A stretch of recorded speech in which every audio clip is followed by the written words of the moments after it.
Hi and welcome to the Geek Legion of Doom. This is a TV review, and today I'll be having a look at He-Man and the Masters of the Universe Season 2, also known as Masters of the Universe versus the SNAKEMEN. So this is the 2002 version of the series, not the original 80s one. Okay, so the first things first. The reason why I'm reviewing the second series of this before the first one is quite simply because I hadn't seen it yet. When it was first aired on TV, I caught the first season, but I only saw a couple of episodes of this second season, so I was quite intrigued to sort of watch it because there's a lot of it I hadn't actually seen. So now I've just managed to catch up and watch all the episodes. Now I'm here. The second thing I want to bring up with this this review is this season actually has two names. So the first few episodes, like the original first season, are simply called He-Man and the Masters of the Universe. Whilst a few episodes in, the season, the actual title changes to Masters of the Universe versus the SNAKEMEN, basically then dealing mainly with the SNAKEMEN issue from that point onwards. So I'm going to be talking about this particular season, and I'm going to be talking about this incarnation of He-Man and Masters of the Universe as a whole as well, and giving my thoughts on that basically. Now I've just sort of watched it with fresh eyes. So let's get on with that first of all. So the He-Man and the Masters of the Universe was obviously revived in 2002 with the original series, and you know, He-Man obviously lost a bit of its kind of luster back in the 80s, and it kind of petered out a little bit. And there's always been a sort of a hardcore fan base for He-Man, and I was a big fan of Masters of the Universe back when it was originally on. However, the problem is with I think with the He-Man as a concept is it's a little bit sometimes, I think maybe regardless, a bit too silly. It's not really looked at with much sort of reverence for people outside the sort of the hardcore fan base. I mean, the original TV show was actually developed purely as an extended advert for the toys, ultimately. And the same can be said with this one, because this is ultimately what happened. This series lasted 2 seasons, and the ratings weren't too bad for the actual TV show, but the toys simply weren't selling. So they cancelled it after 2 seasons, unfortunately. So this is for now. This is all the latest incarnation that we have on the screen, at least, of He-Man and the Master of the Universe, until they sort of decide to try and revive it again. So you know, the first season, and I'll go into a bit more detail with that one when I get around to sort of watching all that one again. That one mainly dealt with Skeletor as sort of the main sort of antagonist. So the first couple of episodes kind of are more of the same. Interesting, the very first episode of this is actually the final part of the last season's sort of like 3-episode arc. So you kind of need to have watched the last 2 episodes from the first season to really understand this one. It does give you obviously a catch up, but ultimately that 3-episode arc is kind of one sort of contained stories. But and it's quite an exciting story, you know, about the sort of like Skeletor's like probably most brutal attack on the Grayskull. Excuse me.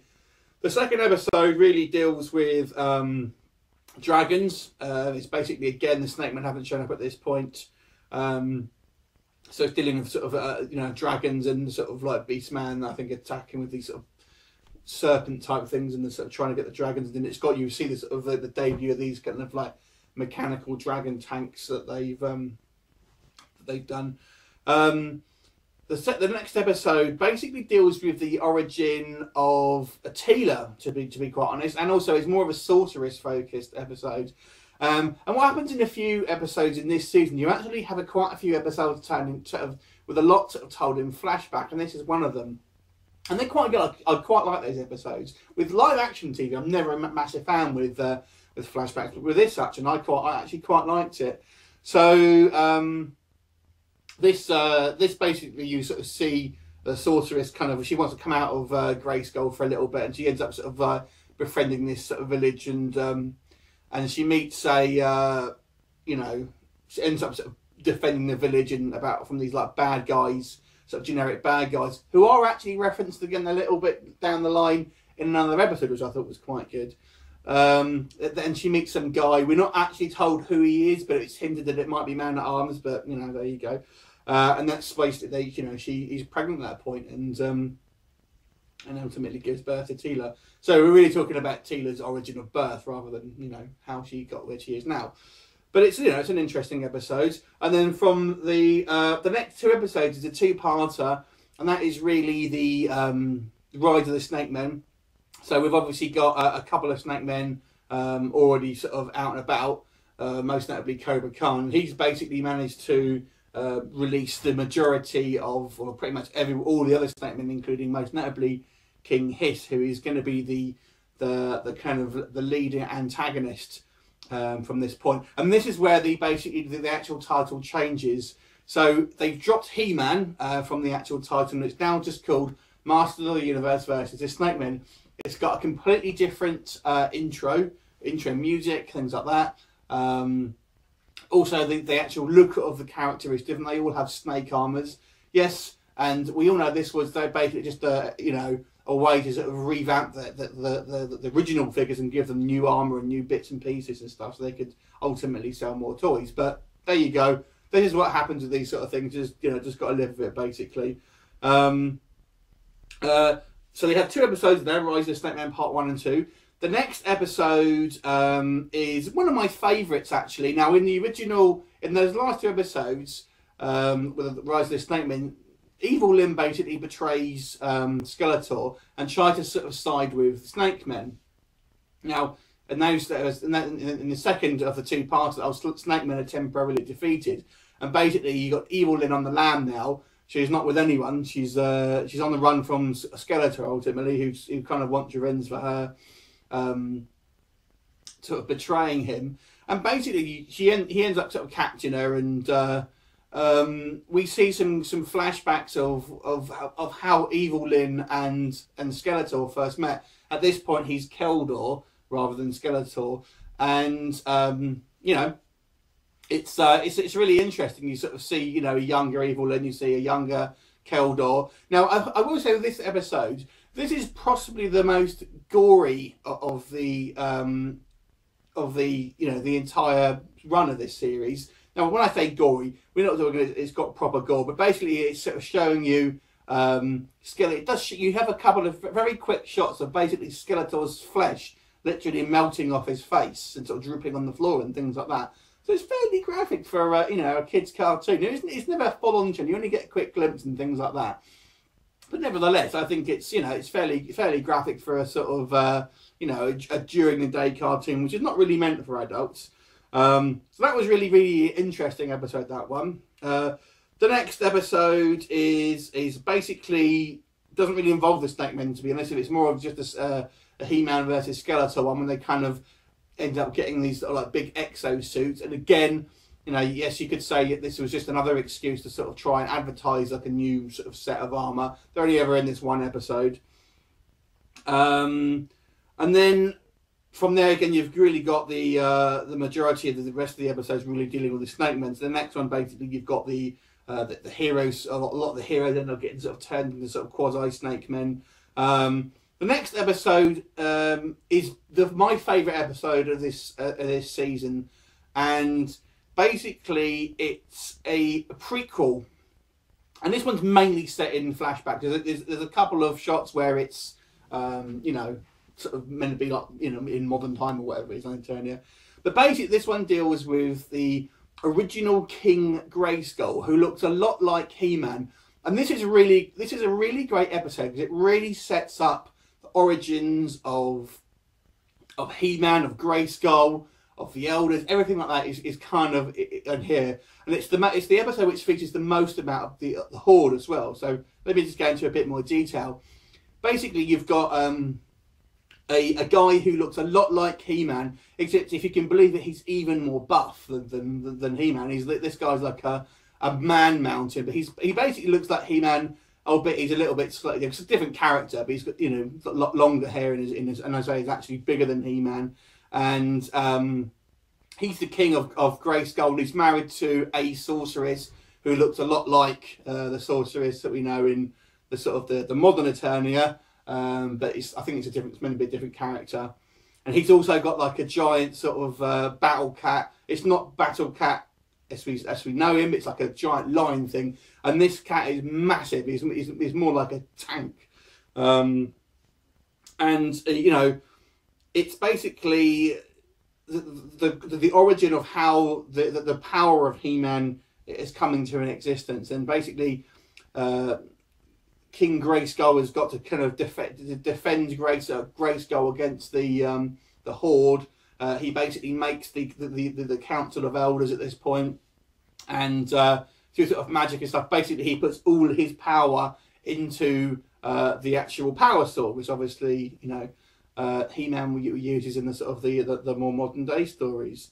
So that was really interesting. It's the most you'll see of the Horde. You get a reasonable good look at a Hordak, and you get a quick look at sort of Leech, Mantenna, and Grislaw. So this was possibly my favourite episode, possibly the whole series. Actually, this one. It would be really interesting to maybe expand on it, I think, a little bit more. But you know, what it's sort of saying is that I think is the way, from what I gathered from it, is that He-Man is almost, when Adam turns into He-Man, he's kind of channeling this King Grayskull's power, and he kind of looks more like, he looks like an amalgamation of Adam and King Grayskull. So this is what He-Man basically is. He's kind of like an amalgamation of those two sort of personalities. So really good, really well thought out episode, that one. Then you've got a kind of an episode that focuses on Webstore, but you know, a bit randomly. You've got also the introduction of Fisto in this episode. Now, this episode was a bit of a weird one for me, because it kind of it makes out like Webstore might end up being like as big a threat as, say, Skeletor, because he's kind of taken this, you know, a metaphor for drugs, this ambrosia, and basically becomes sort of super powerful and ends up spawning loads of little sort of spider minions, basically. But the weird thing is he's just stopped cold straight away by the SNAKEMEN at the end of the episode. He's like, it's a bit of anticlimax, that one, I have to say. You know, you'd be thinking, oh my god, he's going to be this new evil, blah blah blah, and then basically he's just stopped dead by the SNAKEMEN within seemingly a couple of minutes. There you go. So that was an interesting choice.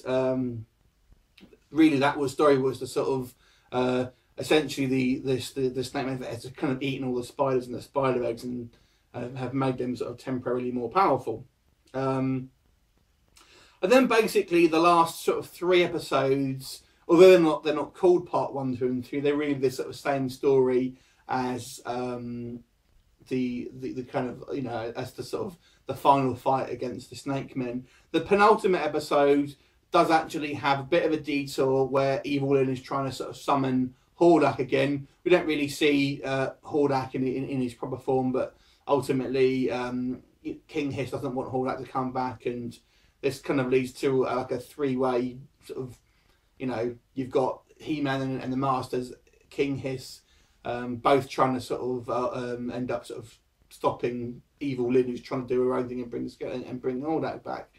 And then the final episode of this entire series, and obviously this particular season, details the kind of like King Hiss's master plan of where, you know, trying to basically bring back this sort of snake god who is actually the snake that is wrapped around Snake Mountain, and basically to sort of destroy both the Royal Palace and Castle Grayskull. And obviously our kind of our heroes defeat him. I was actually hoping in this episode that maybe they would team up with Skeletor and his guys to sort of defeat a common enemy. That doesn't actually happen. Skeletor and his minions only get a very sort of brief sort of cameo running for the hills. So that's really just a quick episode guide. So from what I've seen of the original episode, the original first season, this second season has does a few things differently. First of all, it's a lot more sort of darker, I would say. There's very early on, you've got King Hiss actually eating Zodak's brother. You don't see it, but basically we're told that he's literally eaten, you know, Zodak's brother. Plus, you get to sort of see him sort of eat one of the sort of same race that Whiplash is, and you literally see the guy's tongue sort of going down his throat. So, you know, you've got, like, you know, characters being eaten. So it's a lot darker, and a lot of the time the sort of snake men often get the upper hand. They seem to be a much more significant threat than sort of Skeletor, who only really ever has a sort of scheme that only ever lasts sort of one episode, with a couple of exceptions. But to be quite honest, the snake men do seem a lot more of a real threat. And as I say, a lot of the time, even though sort of in the episodes, sort of the martyrs get like maybe a semi-victory, like King Hiss will still ultimately get this artifact that he's looking for, or something like that. So it's quite good in that respect as well, which leads me to the other thing I liked about this season, and that is it has a lot more of an overreaching story arc and a lot more sort of continuity. Whilst in the first season, most episodes were very episodic. They didn't really run into you know, a lot of continuity. There was continuity, but it really didn't. It really wasn't anywhere near as prevalent as it is in this season. Like I said, even very minor things are referenced. So the sort of generic bandits that were kind of fighting Teela in that sort of origin episode are sort of mentioned again, sort of, you know, fighting the snake men, and we never actually really see them in modern times, but it's good that they kind of just referenced it. And things like this, like artifacts, will go from one episode earlier on, and they'll kind of resurface again a few episodes later, and things like that. And you've got, you know, prisoners who were taken in one episode are still prisoners a few episodes later. So it's a lot more of an interesting story, because it's a lot more sort of coherent. Now, on the flip side of that, obviously, when you're watching it as when it was on TV, it made that a little bit harder to kind of to sort of get to grips of what's going on. Now, as I said before, as far as in this, the ratings weren't too bad for this, but I do believe they were starting to dip a little bit, and I think that's possibly the reason. So unfortunately, that's the you know, the downside of having this kind of like longer story arc. So, you know. Now, getting back to the series as a whole, I do think, although King Hiss and his snake men were probably more of a better threat, I don't think they had the personality and the kind of the likeableness of Skeletor and his minions, to be honest with you. Even though Skeletor's minions seem fairly incompetent for the most part, they have a lot more. They're a lot more colourful characters. They're obviously looking a lot different. Whilst the snake men, although there are sort of differences between them, all look fairly similar, and it kind of all acts very much the same, with maybe the exception of Cobra Khan. So I don't think they were quite as varied, and although they were more of a threat, I don't think they were quite as interesting as a viewer to watch. So that's maybe one of the downsides of this particular season. Now, as I see the series as a whole, one of the things I prefer about the original series, maybe I think the music's a lot better in the original series. You know, I'm not just talking about the theme tune, but I'm talking about the music within the actual programs themselves. I much preferred the music. However, obviously the animation's a lot better. The stories are far more sort of grown up and complex, and not sort of shackled so much by the sort of restrictions that you had back in the 80s in regards to the sort of violence and things like that. I mean, you could argue maybe sometimes the 80s cartoon does have a little bit more charm to it. You know, some of the major differences here, I would say, some of the characters are actually a little bit different. Battle Cat and Cringe don't talk at all. So they are more. It's more of just an animal, although he does seem, you know, still fairly intelligent for an animal, but ultimately not quite as sort of a sentient as like humans and what have you. Orko, the comedy relief, He's in it significantly less than the original series. I don't think anyone was ever a massive Orko fan. Here he is in it, but he's not in it where you're finding he's particularly annoying. So the other major difference with this series is that the difference between Adam and He-Man. So in the original series, obviously He-Man looked the same, literally the same with a different clothes and maybe a bit more tanned. But in this one, you've got Adam is literally a juvenile, sort of maybe in his teens. When he transforms into He-Man, he grows into an adult, which I think is a lot better. And his sort of personality seems to maybe change a little bit as well. I would say, and like I said earlier on, it's that I think maybe when he turned into He-Man, he's kind of amalgamating himself and and sort of King Grayskull as well. Because you've got to think, Adam is actually a child. He does sort of mess around and kind of goof off a little bit. But when he's He-Man, he doesn't do that. So it's not just like he's physically bigger. His psychology is different as well. Because you never ever see He-Man messing around and things like that. His personality changes. So I think it's because he kind of amalgamates both Adam and the sort of spirit or whatever of King Grayskull and the elders and what have you into sort of one person. So he's kind of it's not just physical change. He is a psychological change as well.